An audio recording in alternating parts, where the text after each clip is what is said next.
إبراهيم المكرمين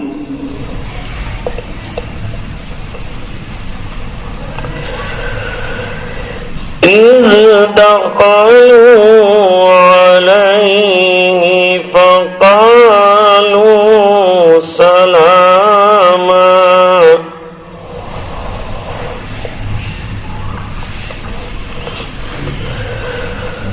قال سلام قوم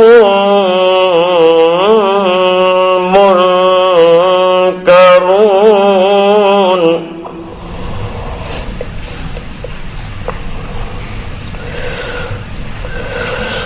فراغ إلى أهله فجاء بعجل سمين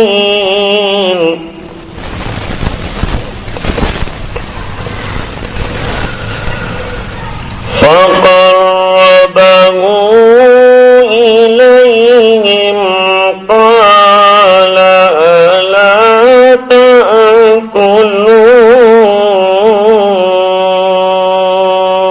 تأكلون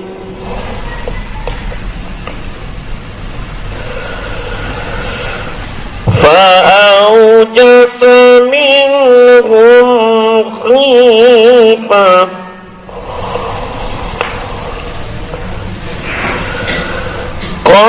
قالوا لا تخف وبشروه بغلام عليم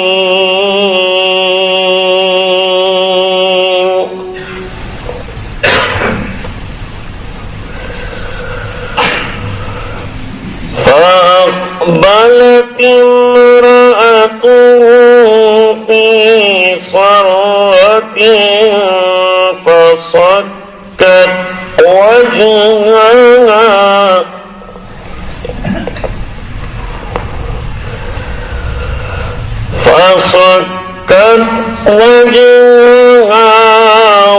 وقالت عجوز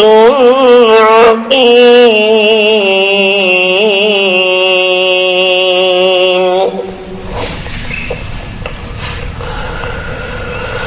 قالوا كذلك قال ربك إنه هو الحكيم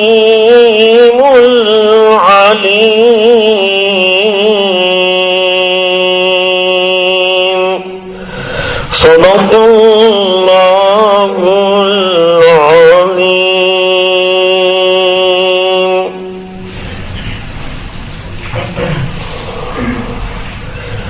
سورہ زاریات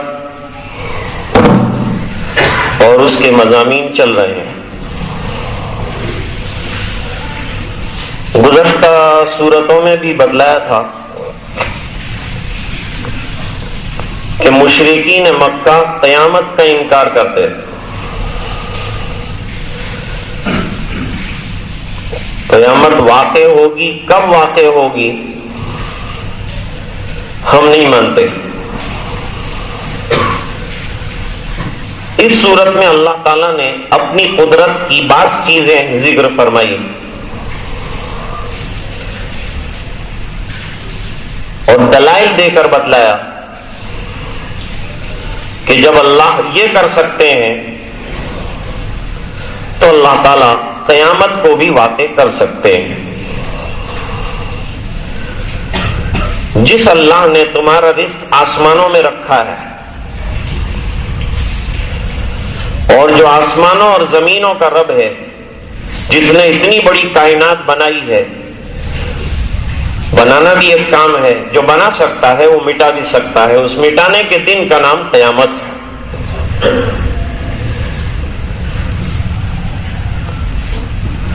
آخری آیت میں اللہ تعالیٰ فرماتے ہیں فَوَرَبِّ السَّمَاءِ وَالْأَرْضِ، آسمانوں اور زمین کے رب کی قسم،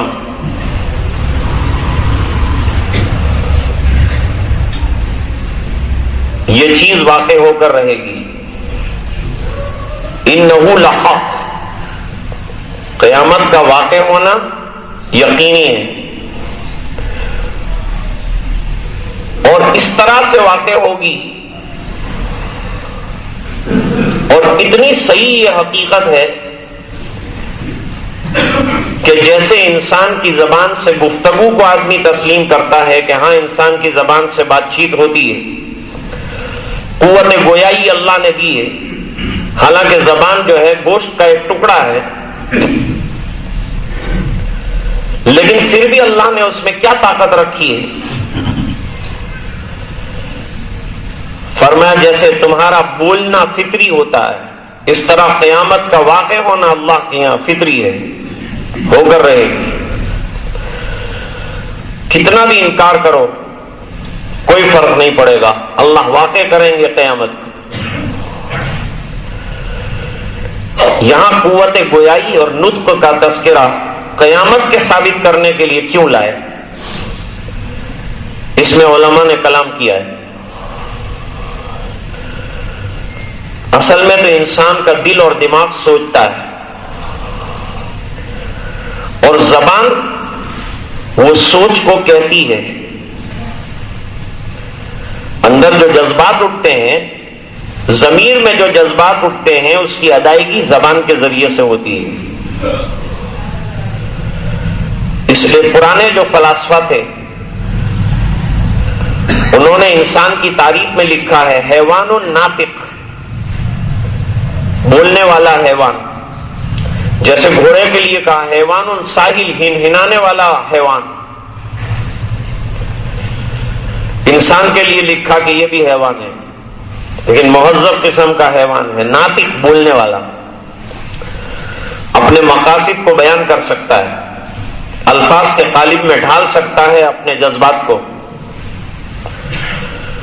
اور شاہ ولی اللہ صاحب رحمۃ اللہ علیہ نے حجت اللہ البالغہ میں انسان کی تعریف میں لکھا ہے کہ انسان کون ہے. فرمایا انسان ایک ایسی مخلوق کا نام ہے کہ جو یتفکر، غور و فکر کرتی ہے. انسان کو اللہ نے ایک سوچ دی ہے، سوچتا ہے، فکر کرتا ہے. جانور میں اتنی سوچ نہیں ہوتی. صبح ذبح ہونے والا ہے تو آدھا گھنٹے پہلے بھی اس کو چارہ ڈالو، خوب کھاتا ہے. اس کو یہ خیال نہیں ہے کہ اب میری موت آنے والی ہے. اور دوسری طرف باندھا ہوا ہے جانور، وہاں اس کو چارہ دو، اس کے سامنے دوسرا جانور ذبح ہو تو یہ کھانا چھوڑتا نہیں ہے. تو اس کے اندر تفکر نہیں. ہاں جان بچانے کی فکر ہے لیکن یہ اپنی لمبی سوچ نہیں رکھتا. یا تفکر کے معنی اپنے مستقبل کو سوچنے والا نہیں ہے. یہ جانور انسان ہے متفکر رہتا ہے ہر وقت. جانور کو کوئی ٹینشن نہیں، انسان کو ٹینشن ہوتا ہے. ٹینشن والا مخلوق ہے یہ. ہر وقت اس کو ٹینشن، کچھ نہ ہو تو وہ بھی ٹینشن کہ مجھے کچھ نہیں ہے، اس کا بھی ٹینشن. کچھ ہو اس کا بھی ٹینشن.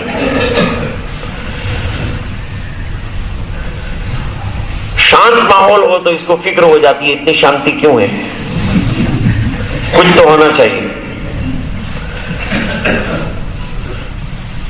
تو یہ متفکر رہنے والا ایک حیوان ہے، ایک مخلوق ہے. پھر آگے چل کر فرمایا کہ یصنع بالآلات، یہ مختلف قسم کے اوزار اور مختلف قسم کی مشینریوں سے کھیلنے والا اور اس سے چیزیں بنانے والا ہے. یہ حیوان کا کام نہیں ہے. برازیل میں ایک ہوٹل ہے، اس میں ویٹروں کی جگہ سروس کے لیے بندروں سے خدمات حاصل کی گئی ہے. بندر ہی مینیو پیش کرتا ہے، اس کو کپڑے بھی پہنائے گئے ہیں، کھانا بھی وہی لا کے رکھتا ہے، اور وہی جو ہے بل بھی پیش کرتا ہے، اور وہی باقی کے پیسے لا کے واپس بھی چکاتا ہے. لوگوں نے ٹرین کیا ہے کتوں کو، تو نابینا آدمی کو بیرونی حکومت کے لوگ ایک کتا دے دیتے ہیں. وہ کتے کو اللہ نے اتنی سمجھ دی ہے کہ لال لائٹ ہوتی ہے تو وہ رک جاتا ہے. سمجھدار انسان نہیں رکتا اور کتا رک جاتا ہے. ہری لائٹ ہونے پر وہ چلتا ہے اور اپنے مالک کو لے جاتا ہے. وہ اشارہ کرتا ہے تو اسے پتا چل جاتا ہے کہ کہاں جانا ہے. ایک مرتبہ بول دیتا ہے تو وہاں پہنچا دیتا ہے.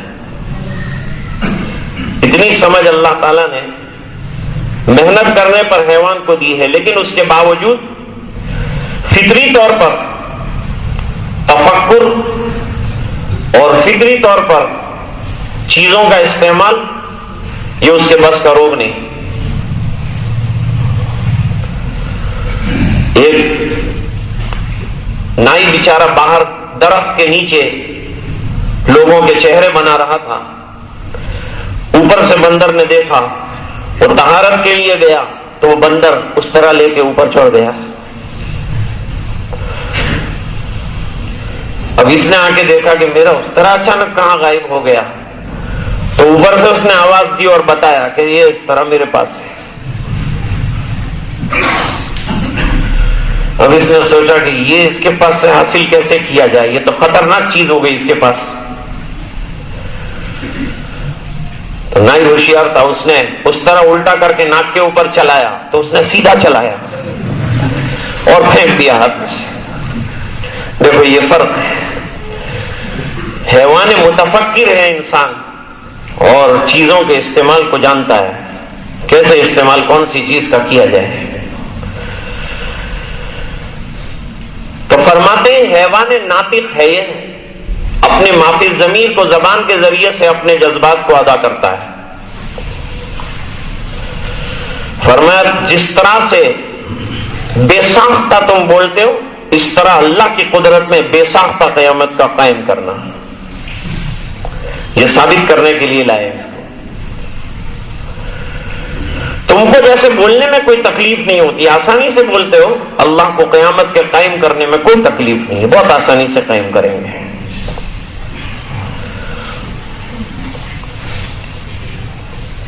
یہاں تک تو قیامت کا اس بات، مرنے کے بعد دوبارہ زندہ کرنا، یہ تمام چیزوں کو بیان کیا ہے، اس کے دلائل دیے. اب جو اس کا انکار کرنے والے ہیں، انبیاء کرام کی تعلیمات کا انکار کرنے والے،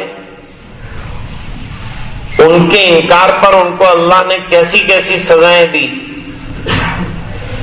جو قیامت کے اور اللہ کے احکام کے منکر تھے، ان کے ساتھ کیا رویہ رہا ہے اللہ کا، کیا سلوک رہا ہے اللہ کا،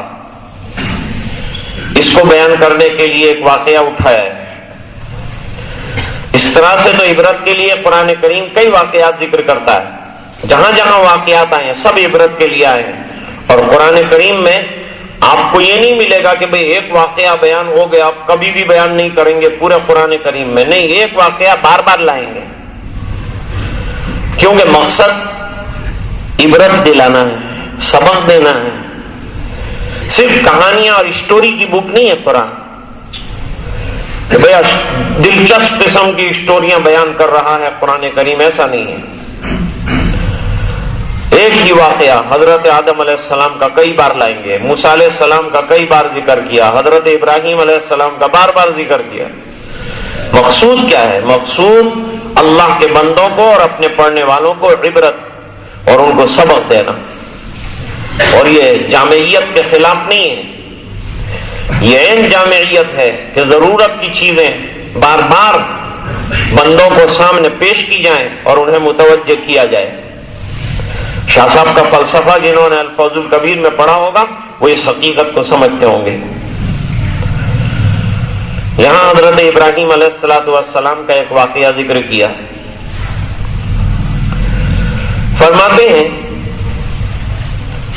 حل اتاک حدیث ضیف ابراہیم المکرمین۔ چونکہ آپ صلی اللہ علیہ وسلم کا عرصہ تو حضور سے بہت، حضرت ابراہیم علیہ السلام سے بہت دور ہے، واقعہ ماضی کا بیان کر رہے ہیں، حضور سے کہا جا رہا ہے آپ کو یہ خبر پہنچی ہے، یہ واقعہ پہنچا ہے آپ کو؟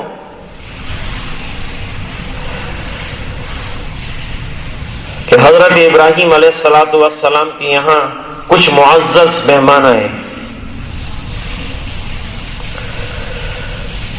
اذ دخلوا علیہ فقالوا سلاما، دروازے پر دستک دی، حضرت ابراہیم علیہ السلام نے دروازہ کھولا، وہ لوگ داخل ہوئے اور انہوں نے سلام کیا۔ معلوم ہوا داخلے پر سلام پہلے سے چلا رہا ہے۔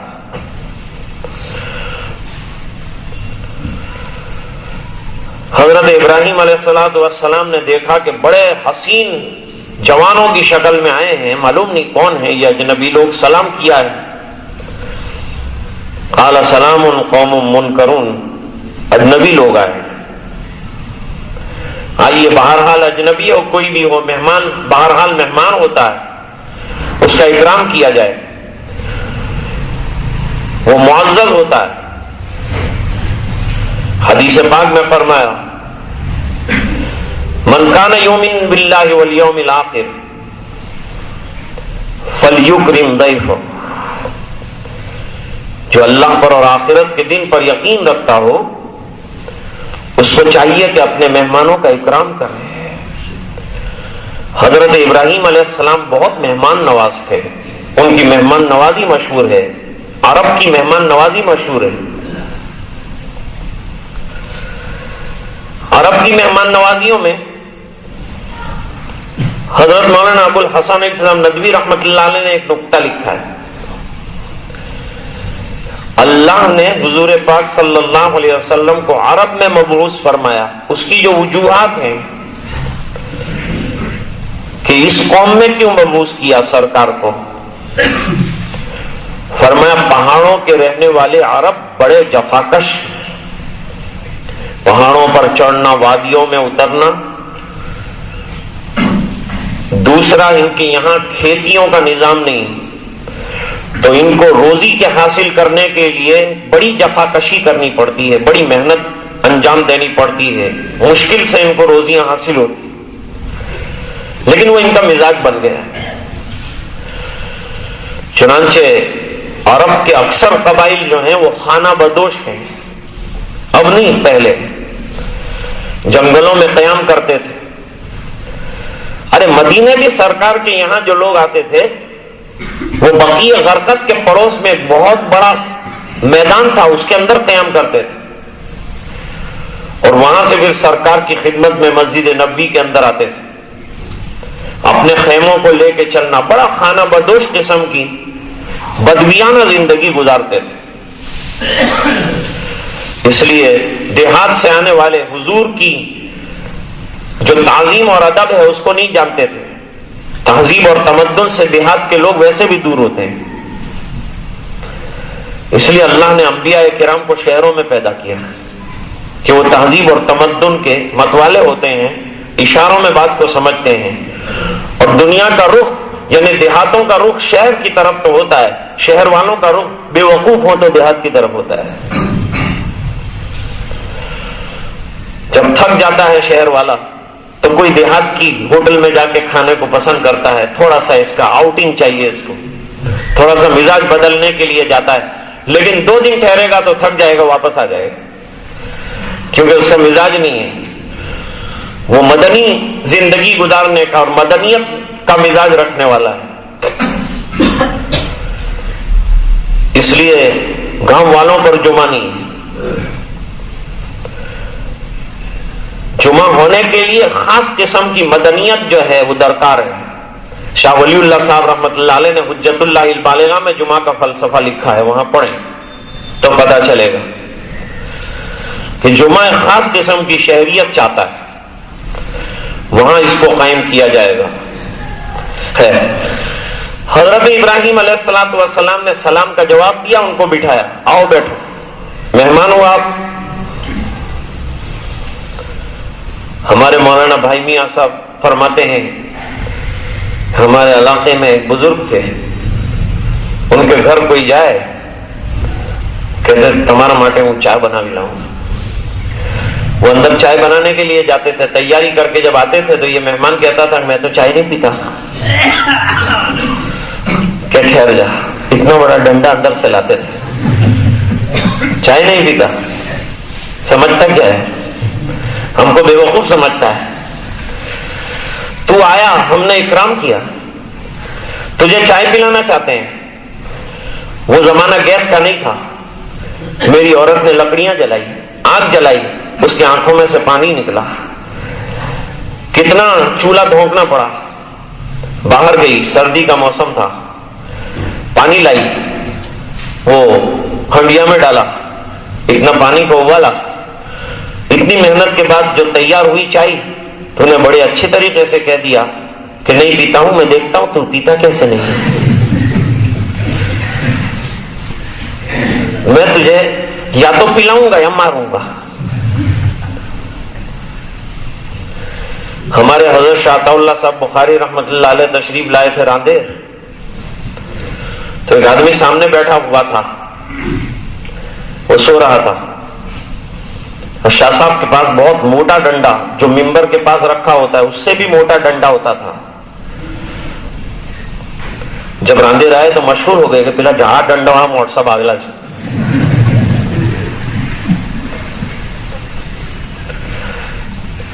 کہتے ہیں کہ وہ سامنے آدمی سو رہا تھا. اب ہم لوگ تو بڑی شرما شرمی کر لیتے ہیں، نظر انداز کر دیتے ہیں، سو رہا ہے بیچارہ، تھکا آ رہا ہے. حضرت نے تو ڈنڈا اس کے سر پہ لے جا کے رکھ دیا کہ اب سو، میں دیکھتا ہوں کیسے سوتا ہے. میں اتنی محنت سے مضمون بیان کرنا اور سو رہا ہے، تیرے کو شرم نہیں آتی ہے؟ چنارواڑ میں یہ واقعہ پیش آیا.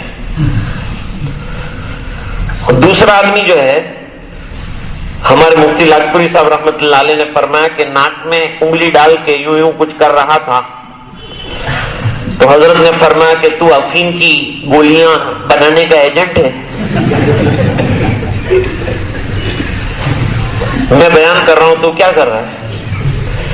تیرے کو ادب نہیں آتا بیان سننے کا؟ تو کہا میں دریغ نہیں کروں گا، یہ ڈنڈا خالی نہیں رکھا ہے، اس کو موقع بموقع میں استعمال کرتا ہوں. اب تو کر کے دیکھ، تو پھر دیکھ یہ ڈنڈا کتنا اچھا ہے. خیر، کہنے کا منشا یہ کہ بھئی مہمان کا جو ہے اکرام کیا جائے اور اس کو پسندیدہ چیزیں جو ہیں پیش کی جائیں. فراغ الی اہلہ فجاء بعجل سمین. ذرا نظر چکی ان کی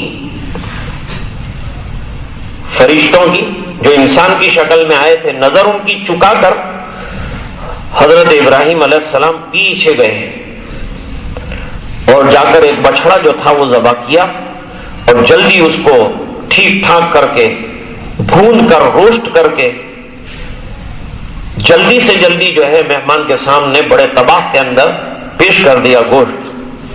معلوم ہوا کہ اچھی دعوت گوشت کے ذریعے سے ہوتی ہے.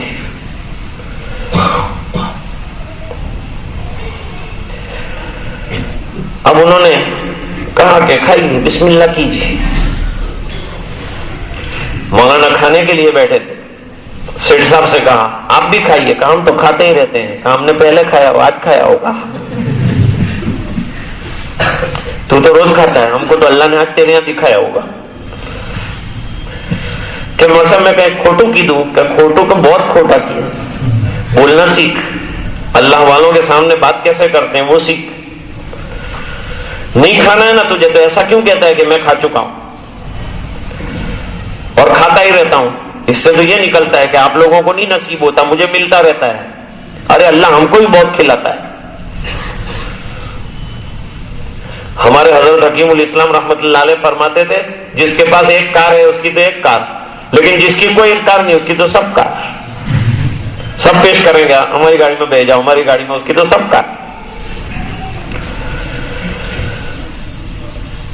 اب لا کر کے اس سے یہ پتا چلا کہ جب مہمانوں کے لیے کچھ آپ تیاری کر رہے ہوں تو چپکے سے کریں. اندر دھاڑ دھوڑ شور شرابہ دوڑ بھاگ، اس سے مہمان کو ہوتا ہے کہ لوگوں کو تکلیف میں آگے گلا چاہیے مارا ہوا تھا. جیسے ممبئی گیا تھا بیچارہ ایک مہمان، تو میزبان سر پکڑ کے بیٹھ گیا. اس نے پوچھا کہ کب تشریف لے جائیں گے؟ کہ ودھارے نہیں رہنا، میں 8 દિવસ میں چلا جاؤں پاچھا. بمبئی روٹلا ملے ہوٹلا نہ ملے اور 8 دن رہنے کی بات کہی، سر پکڑ کے بیٹھ گیا. મહેમાન ને પૂછ્યા કે તમને કઈ માથામાં દુખાવો છે? કે તમે જે વાત કીધી આના પછી દુખાવો ચાલુ થયેલો છે.